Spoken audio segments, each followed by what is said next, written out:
Alors ça va pas être facile parce que le propos de Jacques était complet, donc je vais essayer quand même d'y apporter une petite touche.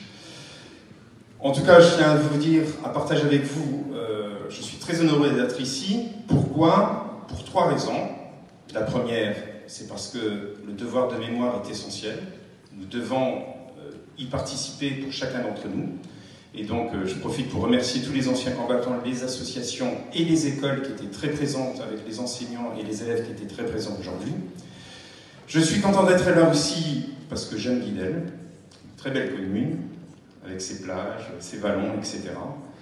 Et puis, parce que, Monsieur le Président, mon cher Michael et Madame la Consul, parce que vous êtes là.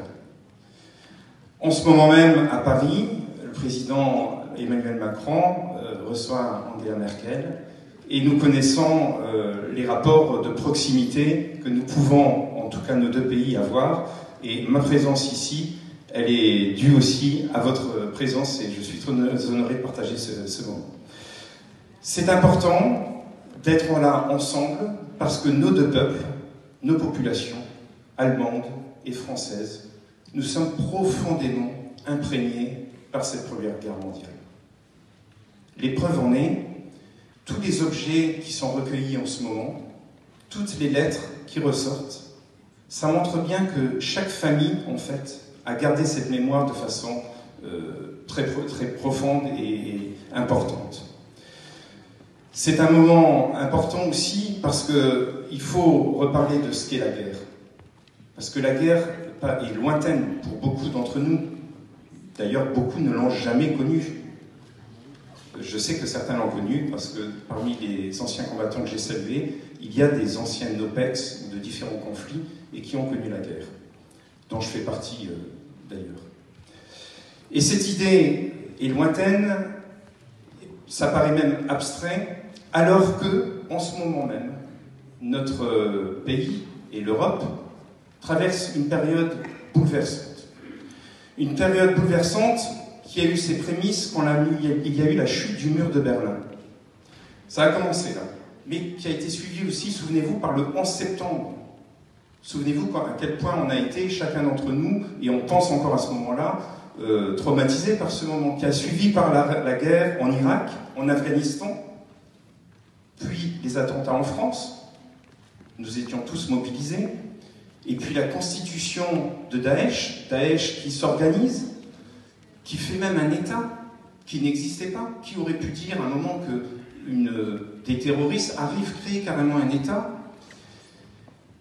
Ce monde, ce plan géopolitique qui est bouleversé, il y a un deuxième événement qui se passe, c'est qu'on a une mondialisation aussi qui commence à rentrer dans le quotidien de chacun, et puis surtout le numérique, avec les réseaux sociaux. Et donc, toute une masse d'informations et de désinformations qui entourent tout ça. D'ailleurs, ces réseaux sociaux ont permis à l'organisation de Daesh de recruter des ingénieurs à l'autre bout de la planète, à savoir comment on peut transformer un petit drone qui est acheté dans le commerce pour en faire un appareil qui lance des grenades sur nos soldats. Et donc, vous voyez, en quelques années, nous avons eu un bouleversement géopolitique, un bouleversement des habitudes, et notre Europe, notre France, notre Allemagne est dans cette sphère bouleversée. Et donc, il est important que chacun d'entre nous, que notre pays, on puisse se protéger face à tout ça. Mais l'Allemagne ou la France n'arriveront jamais à se protéger seuls. Parce que, comme nous le disait le sénateur Lenné tout à l'heure, il y a un certain nombre de pays qui ne le souhaitent pas. En ce moment, l'Europe peut se disloquer parce que, vous l'entendez bien, cet élan populiste un peu partout quand on ouvre son téléviseur. Parce qu'il y a une migration de pauvres gens qui sont en situation difficile en Afrique, qui arrivent en Europe. Et donc qui bouleversent, on voit bien, l'Allemagne d'ailleurs, Angela Merkel a été déstabilisée par ces événements, et chacun d'entre nous aussi, nous sommes touchés par cet événement.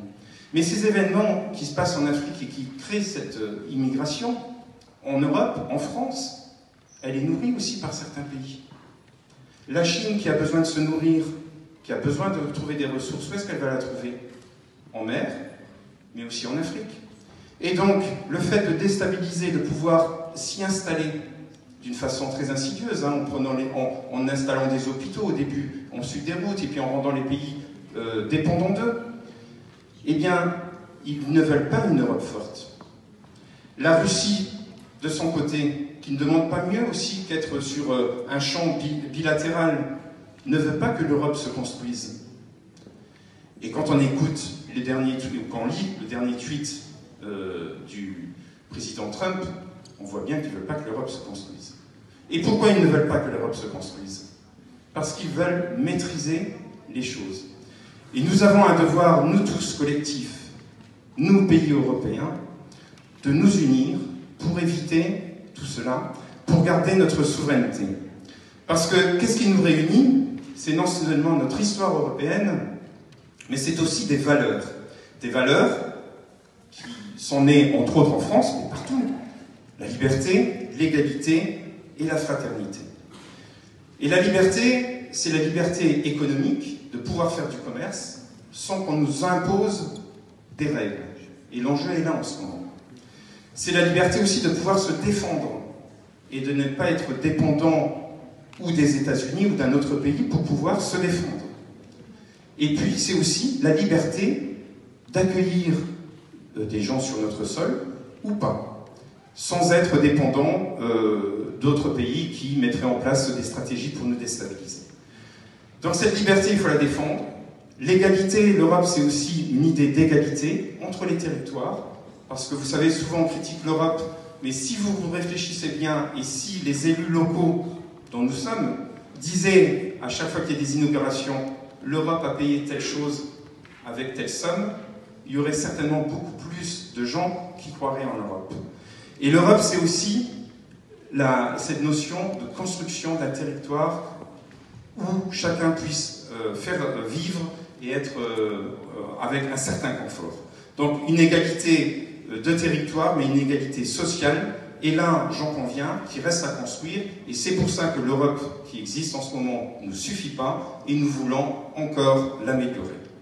Enfin, je vous rassure, je vais conclure mon propos, l'Europe, c'est aussi la fraternité entre les peuples, les étudiants, comme ça a été évoqué, Erasmus, par exemple, on a parmi nous des enfants ou de la famille qui bénéficient.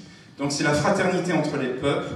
Et donc, moi, mon propos, je conclurai tout simplement en disant, nous avons besoin d'Europe, et puis vive l'amitié franco-allemande, parce que c'est vraiment le moteur de l'Europe. Et puis, vive l'Europe tout simplement, et je vous remercie de m'avoir écouté.